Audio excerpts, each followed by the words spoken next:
India میں کچھ روز قبل ایک شخص قرآن میں چینجنگ کا بول رہا تھا. انڈیا میں نا کچھ روز قبل ایک کلپ آیا ہے کہ ایک صاحب کہہ رہے ہیں کہ یہ جہاد کی آیتیں مسلمانوں نے قرآن میں بعد میں داخل کی ہیں, یہ قرآن میں نہیں ہے.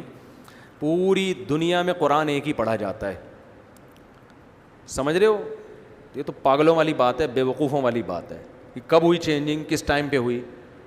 ایسا تھوڑی کہ پوری تراویح تو حضرت عمر نے 20 رکعت تراویح شروع کروائی تھی, اس وقت سے لے کے اب تک تراویحوں میں قرآن پڑھا جا رہا ہے. تو کہیں چینجنگ ہوئی ہوتی تو تراویحوں میں چینج ہوتا تو پیچھے سے لقمہ دیا جاتا نا حافظ لوگ. باقی اسلام جس جہاد کی بات کرتا ہے, آپ جو دہشت گردی کی بات کرتے ہو اس کا اس جہاد سے کوئی تعلق نہیں ہے. اسلام میں کسی غیر مسلم کو قتل کرنے کی اجازت نہیں ہے. غیر مسلم کے بالکل وہی حقوق ہیں جو کس کے ہیں, مسلم کے ہیں. اس کی بالکل اجازت نہیں ہے. بلکہ قرآن تو نبی صلی اللہ علیہ وسلم نے تو غیر مسلم جو رہتے ہیں ان کے اتنے حقوق بیان کیے کہ کسی ذمی نے جو آپ کی ریاست میں غیر مسلم رہتا ہے, آپ صلی اللہ علیہ وسلم نے فرمایا جو اس پہ ظلم کرے گا قیامت میں اس کی طرف سے میں بدلہ لوں گا, او کما قال صلی اللہ علیہ وسلم. تو یہ چاہتے ہیں کہ جہاد نکال دیں تاکہ ابھی نندن اگر وہاں سے آئے تو ہمارا پائلٹ اڑے ہی نہیں. یہ جو اسلام میں قرآن میں جہاد ہے نا, یہ ہے کہ اگر ابھی نندن, میں ابھی نندن کی عزت کرتا ہوں کیونکہ اس نے ہماری آرمی کی بھی تعریف کی اور پاکستان کی بھی, ایک کردار کے طور پر میں اس کا نام لے رہا ہوں. یہ لوگ چاہتے ہیں قرآن سے جہاد نکالو تاکہ ابھی نندن جیسا کوئی جب جہاز لے کے اڑے اور ہمارے ملک پہ حملہ کرنے کے لیے آئے تو ہمیں موٹیویشن کے لیے قرآن میں کچھ بھی نہ ملے. ہمیں قرآن میں یہ ملے کہ اگر کوئی شخص تم پہ جہاز لے کے حملہ کرتا ہے تو اس کے لیے رات کو تہجد میں اٹھ کے دعائیں مانگو. یہ چاہتے ہیں کہ ہم ایسے ہو جائیں. تو بھائی ہمیں تو موٹیویشن کہاں سے ملے گی؟ قرآن سے. اللہ نے کہا اعدوا لہم ما استطعتم من قوہ, کسی بھی وقت ابھی نندن دوبارہ آ سکتا ہے, پہلے سے اپنے جہاز تیار رکھو. یہ اس آیت کا اصل مطلب ہے کہ قوت جمع کر کے رکھو. یہ نہیں کہ خام خامے پنگا لینے کا اسلام حکم نہیں دیتا. وہ بھی انسان ہیں, ان کو بھی زندہ رہنے کا حق ہے. خامخواہ کی نہیں ہے کہ بلا وجہ دنیا میں فساد مچانا شروع کر دو. لیکن قرآن ہمیں جہاد کا حکم دیتا ہے. گھوڑے بھی باندھو, استبل بھی بناؤ, ٹریننگ بھی لو. نبی نے فرمایا جس نے تیر چلانا سیکھا اور بھول گیا ہم میں سے نہیں ہے. سمجھتے ہو؟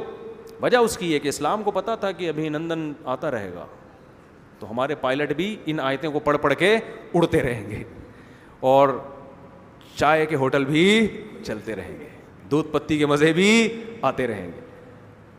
تو یہ اسی وجہ سے ہے قرآن میں ہمیں موٹیویشن ملتی ہے, اپنے ملک کا دفاع کرنا ہے تو یہ ہمیں تو یہ تو چاہیے نا. اور یہ صرف اس سے مسلمان کو نہیں موٹیویشن ملتی. اسلام میں جہاد کا تصور کیا ہے؟ ظالم کے خلاف, مظلوم کی مدد کے لیے, ظالم کے خلاف. یہ تو دنیا میں امریکہ بھی یہی کہتا ہے, جاپان بھی یہی کہتا ہے کہ مظلوم کی مدد کرو. کس کے خلاف؟ ظالم کے خلاف. تو وہ مدد کبھی محبت سے ہوتی ہے, کبھی لڑ کے ہوتی ہے. تو یہ ہے.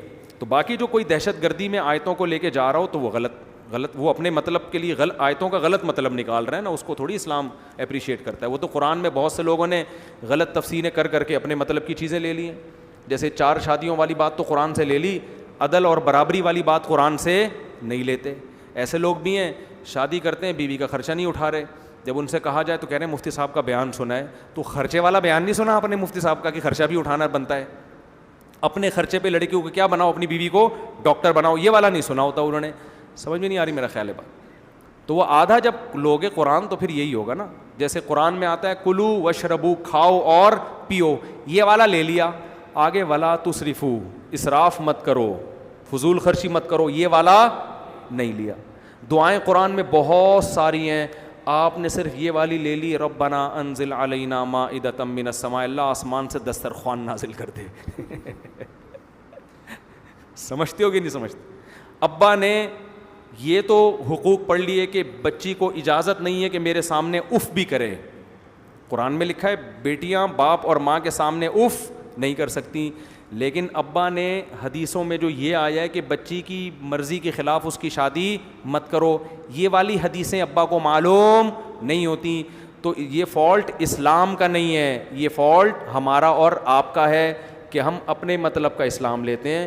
تو اسی طرح اسلام میں جو جہاد کی آیتیں ہیں اس میں مقصد مظلوم کی مدد ہے, لیکن اگر کوئی ان آیتوں کی غلط تشریح کر کے دنیا میں دہشت گردی پھیلاتا ہے, فساد پھیلاتا ہے, تو یہ نہ قرآن کا قصور ہے نہ اسلام کا قصور ہے, بلکہ یہ اس شخص کا قصور ہے جو قرآن کی آیتوں کو غلط مطلب میں لے کے جا رہا ہے. آدھی آیتیں لے رہا ہے, آدھی نہیں لے رہا. سمجھتے ہو کہ نہیں سمجھتے؟ اللہ عمل کی توفیق عطا فرمائے.